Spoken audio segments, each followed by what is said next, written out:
Hey, it's your boy Ken White, host of the Southside Unicorn Show. And today I have a very special guest. It's one of my best friends. I love this guy. You've seen him on the show before. His name is Siaka Massaquoi. He is known for SWAT. He's also known for his political activism. He's also, if I can dare say so, and he'll correct me once we bring him into the show, a J6er, and a damn good one at that, if you know what I mean. So, ladies and gentlemen, I want to introduce to you my good friend Siaka Massaquoi. Brother, welcome to the show. What's going on? How you doing? How you doing? We're so happy to be Man. back. Mhm. I love that we ran into each other at the California GOP convention, and I think you missed one other moniker you could give is that I'm vice chair of the LA GOP. So Oh, yeah, yeah, congratulations, brother, moving up that ladder. thank That's you. good. Hey, did that happen at the CAGOP? Was that one of the things that was going on that No, day? no, I've been we have this is you get an inside scoop, people. This is how long it's been since we've chatted, my friend. This has been I got voted in last December. So this last No. year, this last year I've been vice chair. We've been working on trying to get the party active again here in Los Angeles County and fill in the gaps where we're desperately needed. Get our message across because people are starving for this message at the end of the day. And coming from the world of media, coming from that space, I understand that media is what we really fall short. We don't have a messaging that is consistent, as though at the same level as those that we're kind of combating against. So we need to get out there and be more consistent.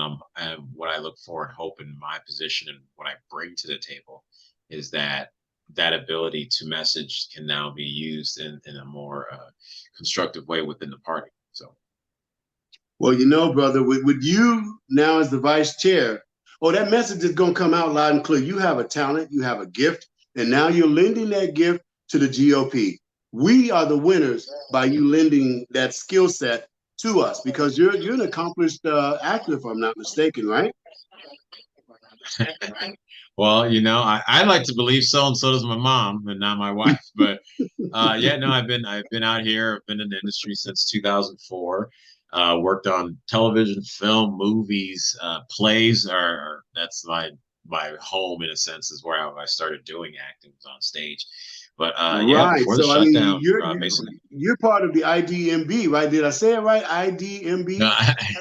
IMDb, International Movie Database, I IMDb. IMDB.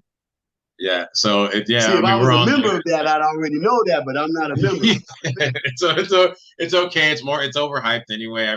I remember trying to bust my butt to get my credits up so I can get on there, and then now I'm on there and I'm like, it doesn't even really matter because you're in Overrated? this fight. What we're doing it can be overrated as opposed to just going out there doing good work and I really enjoy connecting with people and using the skill set that I've learned on stage and on set Mm-hmm. a message that we desperately need as conservatives. Well, yeah, because you can take a pile of what, and if you put it in a nice shiny box with glitter and all of that, and then you got the truth, but it's in like this little cheap brown paper bag. You know what I'm saying? No, What are people going to grab first? the box that looks pretty. You know, The box that looks there pretty, was and that's where you're right. That's where the left has control over us because they yes, message well. yeah, message perfectly. And that's you remember Tommy Boy? Remember that movie Tommy Boy Yeah. with Chris Farley and David Spade? And there's a point where he's almost gonna have his first sale, and they're like, "Does the box say guarantee on it?"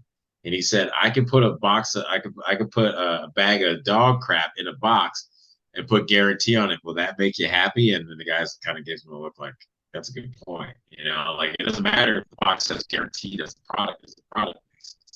So we haven't been messaging properly. We've been these last 3 years, to be honest with you, and you've seen it. I think we've dropped the ball consistently as a party when it comes down to messaging on these certain things. You brought up January 6th. I think the conservatives had Republican Party had a great chance to message on that. We talked about 2020 and the shutdowns. They had a great chance to message better on that. I mean, heck, even here in LA during 2020, we had the Beverly Hills rallies where we got up to 10,000 people the weekend before the election, meaning that people were coming out so consistently And There who should have knew been though, more. right? I mean, honestly, a lot of people knew throughout the state because people were driving in every weekend from Sacramento, and Mm-hmm. yet the party wasn't connected to that in some way, shape, or form. And so Oh, that's wait a just minute. bad. Wait. You trying to tell me that you did an event that drew over 10,000 patriots to your event, but the fingerprints of our CAGOP or other outlying groups was not on there? Yeah. And this was going on because we had been doing the Beverly Hills rally since June at this point. And Mm-hmm. after the summer, when we got into about September, it was honestly, it was like, I mean, it all kind of felt like a party throughout the whole time. But after August, any type of threat stopped. So, like Antifa and those guys just stopped showing up completely. And then, really, from September on, it just became this you're coming through and parties. People are setting up and giving out free hot dogs and popcorn. People Well, that setting up sounds their like a lot wares. of fun to me. Oh, it was amazing. It was amazing. And I always remember looking around and going, aside for candidates who were running for office, because that's kind of what you do. You go, put yourself around people. Right. We There promote our wasn't, candidates and issues. and so there wasn't a presence there. Even now, being my position that I'm in, we're really focused on doing outreach for voter registration. And for example, Wow. that would have been a great place to be consistent with voter registration. We didn't have the infrastructure in place to do it properly, and that's just kind Mm-hmm. of Well, that's Siaka, I can't wait to see what you're going to do with your position. You're already doing it because I'm imagining you hit the ground running. You got the position, you were elected, and you're doing your thing. I'm going to learn more about that when we get off the show. And you and I yeah, talk anyway, whether it's in front yeah, of a camera or on the phone or in person. I want to show people, how genuine relationships are. I saw my brother at the California GOP convention this year, and my heart just leaped. I think people saw us, in the hallway, right? And they yeah, were like, "Wow, these two guys really, really, they feeling each other." I'm like, "Man, I was happy to yeah. see you," you know. Same And here. I believe with people like yourself and others, we're going to galvanize the CAGOP and the GOP because you're right, we're losing too much.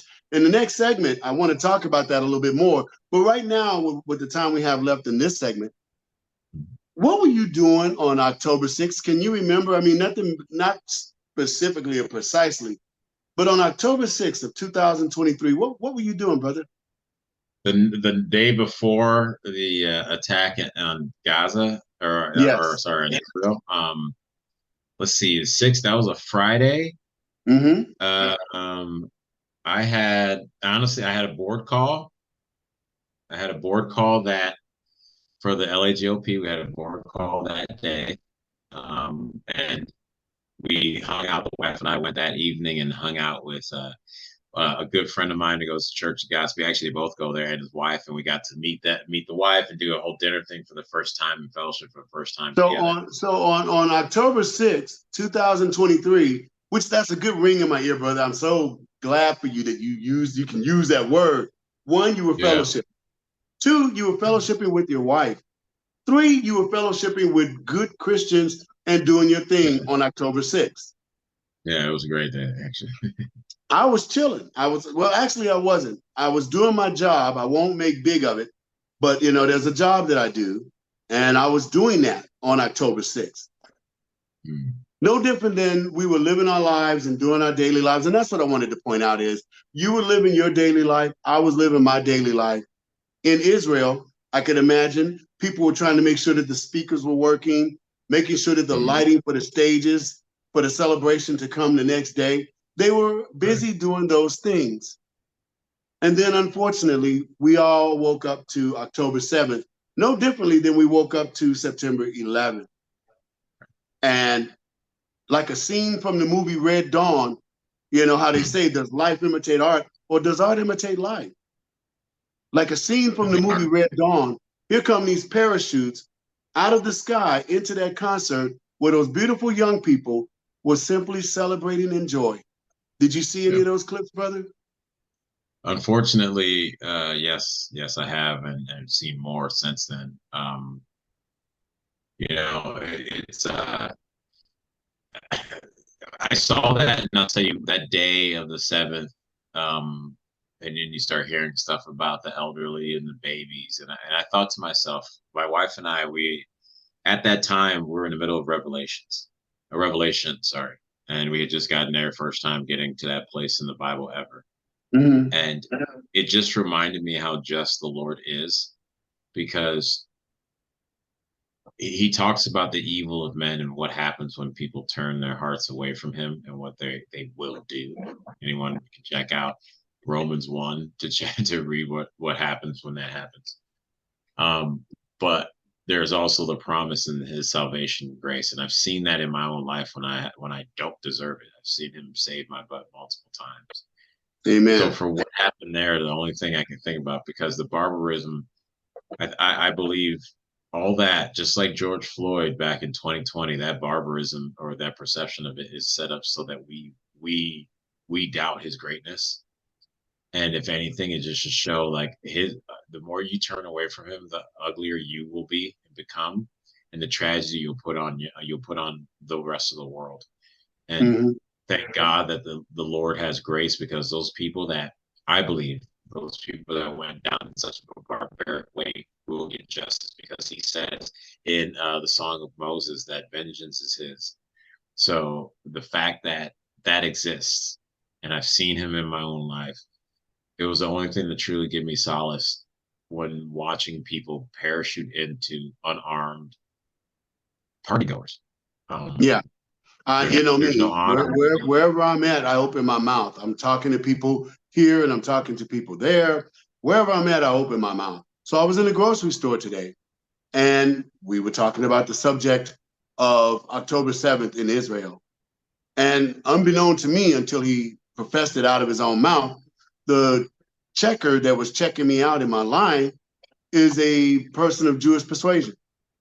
He didn't know which way I was going to fall on the topic, because we kind of segued into it, discussing how things are happening. Like, you know what I'm saying? So we kind of Yeah. ended up in the Israel attack zone, because we were just talking about the general nature of the world today, with all this vitriol and hatred and division and all of that. And when I explained to him my belief on it, he was visibly moved. My belief was this, and everybody stopped and started listening to me. I told them, as you can see, I am a black man. I have experienced racism from some people, not everybody. I've experienced racism from some people that would chill your blood, that could actually damage your psyche. It was so nasty and so prevalent. But not one day in my life did I wake up thinking that all white people are like that all white people deserve to be harmed because of these jabronis. And for these people who claim that the Israelis have done so much to them, that they deserve what happened on October 7th, I think that invalidates them right off the bat. Running around taking down the posters of these missing people and or dead people, I believe, and then maybe you can help me out with this. I believe it's a federal crime, because kidnapping or murder is the largest crimes we have. If you pull down a sign that prevents us from being able to determine, is this person still alive and safe? Are they part of the kidnap group? Are they dead? If you pull those signs down, to me, you're hindering an investigation. Am I right or wrong? Well, I think at very least it's possibly a misdemeanor, or more precisely if the law of the land. But with the sentiment of what it's saying, you're exactly right, which is just demeaning to you. You are interfering with the attempts to legally and lawfully get someone Hey, back. watch this, Siaka. You're gonna like me for this, because you're the professional actor here. I'm still learning. We have to take a station break at this moment. We'll be right back, ladies and gentlemen, after these messages with Siaka Massaquoi and the second half of the show. And we are back with Siaka Massaquoi. We ended last segment discussing Israel, and I think we want to move on from that. But my prayers, and I'll leave Siaka to say his ideas on this. My prayers go out to Israel. Hashtag I stand with Israel. That's the Southside Unicorn. Okay, Siaka, you want to put some Yeah, words in there? and I'll echo your statements of standing with Israel, and to your point, when people were pulling down pictures of missing people, and just like George Floyd, just like they do, where it's like slogan from the river to the sea, pal, Palestine will be free. That means you have to clear somebody out. So they're actually From calling the for the from thing. the mountains to the sea, Palestine will Yeah, be free. Yada yada yada. it's like so they're ripping down pictures of kidnapped people, but then saying that genocide's a bad thing and saying that, violence towards babies are bad things, but yet it's okay over here. They're saying their slogan, which that most of them don't understand what it means that you would have to wipe somebody out. So the idea of war is an ugly thing, and they're trying to hold a moral high ground. Will never support Hamas and a radical Islam because understand that religion is not a loving religion. That's just the way it is, especially as a It's Christian. it's a touchy and funky subject. As we said, we're going to try to move on from it. But I love your I love your No, no, faith, and especially that you and your wife are walking in the same walk because when you pray together, you're gonna stay together. You yeah, got yeah, Jesus in the middle as the referee. Everything's gonna be all right. exactly. But I'm learning. I'm a work in progress is what I am, and I We learned all are. something. Are you familiar with the fact that the word Hamas is in the Bible like 35 Yes, times, but yeah. it means the most jacked up, whacked up, dis disobedient, evil, wicked people. Am I Evil. right when I say Evil. that? It means evil. It means evil, Yeah, right? yeah, So yeah. I mean, come on. No. What kind of group that wants you to try to get behind them and believe that they're on the high ground will call themselves the evil people?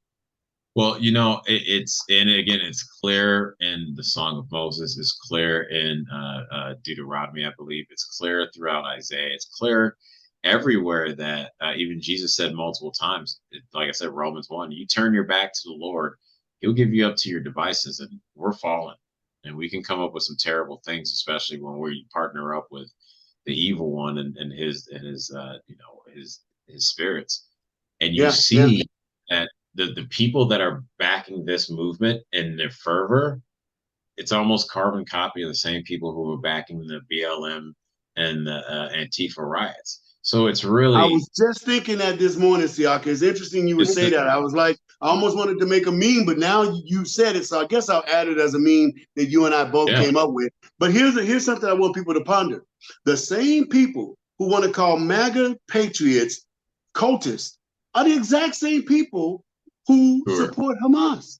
Yep. And that's Help and me that's out the here. beautiful thing. And that's the thing about it. It's like they keep so we look at rules for radicals, they got to keep people turned up, right? So they keep people turned up and they're using everything, like they use every tragedy for a way to expand their agenda.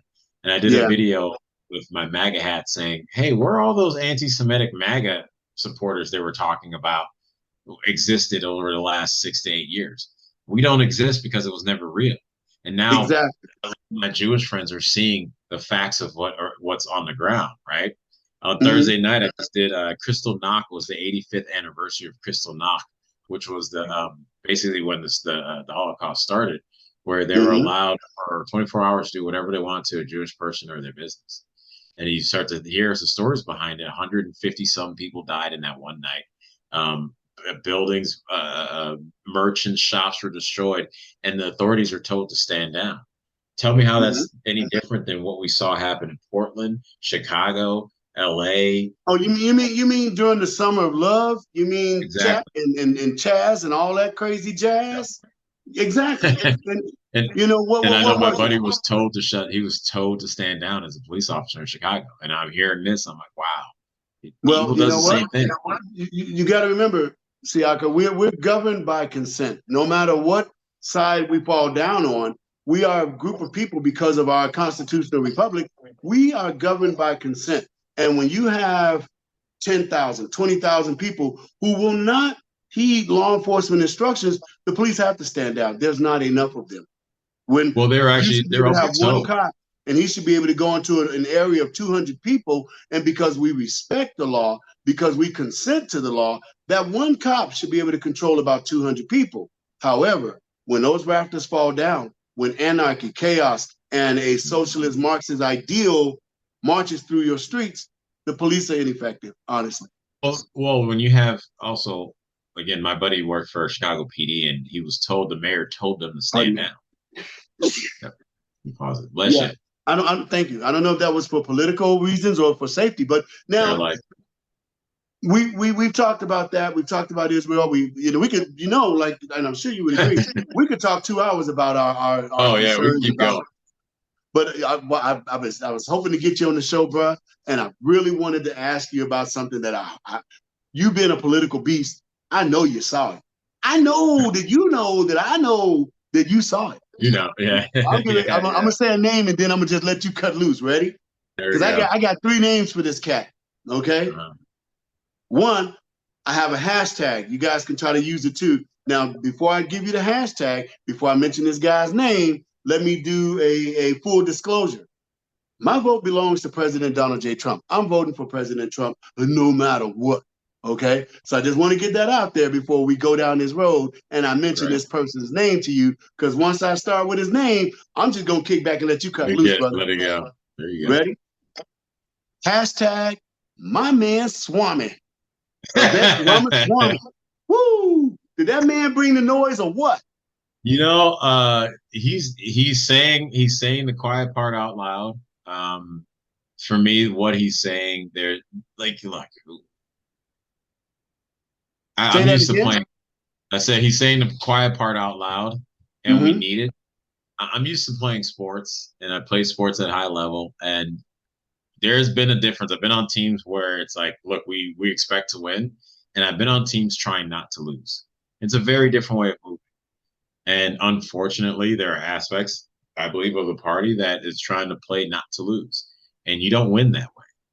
And what Vivek, when he was calling out the fact that people are getting comfortable doing that, I do see that in a certain extent because, and I've heard this myself. It's like, look, people, some people won't put money or put time behind a certain candidate because areas there's no chance to win.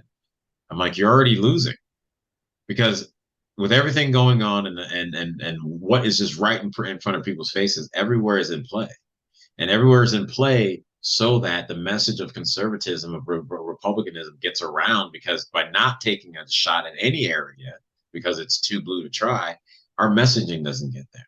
So Back now to we're messaging again. Watch this, Siaka. What you just said. I love to have these conversations with you, bro, because you get my juices in my brain just going. You remember Batman, where he was down in this cave with these guys and he kept trying to crawl up out of the cave? You remember that Batman? which one? It's like the last one where Bane took over the Oh, city. Bane. Yes, yes, yes, yes, yes, So yes. here's Batman. He's down in the cave and he's trying to get out, right? But he had Mhm. this rope attached to his back every time he tried to come up out of the cave. And you said something very important right now, brother. You said the GOP is playing not to lose. They're being timid. And I want to, I always do these metaphors or analogies. And what happened was when Bruce Wayne finally took the rope off, when he knew that if he fell back down in there, he would surely die. It would He had die, some yeah. skin in the game. That's when he was able to crawl back out of there and he put a rope down there for everybody else to get back out. You're absolutely right. We snatched victory out of the jaws of, or should I say, we snatched defeat out of the jaws of victory. We play timidly. We act like we scared. Yeah. We ain't got time to be acting like that. So thank you for saying that, brother. You're right. The GOP is not playing this game right, which brings me to what my boy, not my boy, with all due respect to him, he is a presidential candidate. Vivek He can still be your boy. Ramaswamy, It's fine. huh? He can still be your boy. It's all right. Oh yeah. You already got your disclaimer out. You know who you're voting for, but it could be the homie. It's all Hey, right. I like him. I mean, I like what he did because basically he stood there and he went, you know what? I'm tired of this. Waiter, check, please. Right. Seriously, He seriously. asked for his And check. we see my question is, and then he called at that point, and then he called out Ronna McDaniel, Rona, sorry. The And the question, coronavirus. see, I call it a I won't, coronavirus, man. I She's won't wearing say us that out. because I don't know her that well enough to go hard in that way. But what I will Mm-hmm. say, again, let's go back to sports, right? I grew up in Chicago. I'm watching the Bears and I'm watching the Bulls right now. The Mm-hmm. Bears right now, the way they're playing, people are going, the coaching staff needs to be fired because they're losing. They've only won 3 games, and the games they've lost have been terrible. So to Vivek's point when he brought up those dates of losing the way we have, and we started off this whole conversation talking about messaging. And one of my biggest issues is messaging, you don't see it. We're here in LA, you don't see it. That Trump rally in Beverly Hills showed everyone it could be possible here in LA. So the fact that it's not trying to be here in LA doesn't make any sense. And then you That's them see the playing it work. safe, like you said. That's them trying to play it safe. We got about 3 minutes left in this beautiful show. I am just glad you came in, bro. Keep on going, but I had to do that 3 minute warning. So I would say like this: if we can, we have to get, no matter what, we have to get more of us who want the grassroots, if you will, but also just people who are in their community being active. We have to learn the lay of the land. And I've seen a lot more people now within these last 3 years learn what it would take to get involved so that they can actually change the party around. There's more of that happening now than there was even happening 2 years ago. So you know what? I just came up with an idea, brother. In the 2 minutes that we have left, how can people get involved? Do you have anything special coming up in the next 2 months that you want people to be involved with? Can you share that with us real quick? So right now we have going on just everywhere in the state of California. We do have our primaries coming up on March 5th. You can do something if you're a grassroots person, if you're someone that's a fighter, even if you're a grass top that just wants to be more active. Look to join your local assembly districts. That's called your ADs. You can go and get pull paperwork from your local county clerk's office. So once you become part of the ADs, then you can vote for your county party chairs and you can have control on how your county party works. Who do you guys decide to endorse? How you guys move when it comes down to presidential or state campaigns? Now you're involved. And let me ask you a question. If someone were so inclined to, and we're down to 2 minutes, but if somebody was so inclined to actually be involved, about how much of their time would you be expecting every month? 2 hours, 10 hours a month? Honestly, it's up to you. It's up to them. Really, when it comes down to it, it depends on how much do you want to be involved. But biggest thing I'm missing is that we see something, we get upset, and then we pick it. Great. We should now, and that was great for a season. Now we should see something, get upset, and join. Because now we can join, we can use that energy and anger in the position of counting, whether it's working for your AD as chair, and now you're able to spread the message in North Hollywood where I live. You're able to go out here and spread so people, parents, families that I walked the streets and see in 22 when I ran saying, yeah, what's going on? Thank you for even coming out and talking to us because we don't hear from anybody, let alone service. And if the American people were sponges, we're allowing them to soak up all that good messaging from the people they don't. That's vinegar. That's vinegar going into those sponges. We got to give them water, waters of life. You're out there doing that, Siaka. I'm grateful you came onto the show. I'm grateful for everything you're doing out there in the community. Congratulations on your post and your position. I know you're going to make the most of it, and the people are going to benefit. You got the last 10 seconds. I'll come in after that. We're about to take it out of here. So I wanted to say to your point, we have to stop trying to stop what they're doing and start showing people who we are. Vivek talks about that. We have to tell them about something. So start showing people why being in family is great, why the Lord's great, why community is great. Don't be scared of that. That's right. That's right. And so I can get you on the show again sometime in the weeks to come, right? Yeah, let's do it, man. Come on. You always got me. Let's not wait to run into each other at conventions. Let's not wait for that, but we'll do it. All right. So listen to me. There's no place I'd rather be. There's nothing more I'd rather do than being right here doing this show for you. This is Ken White, host of the Southside Unicorn Show, and we are out.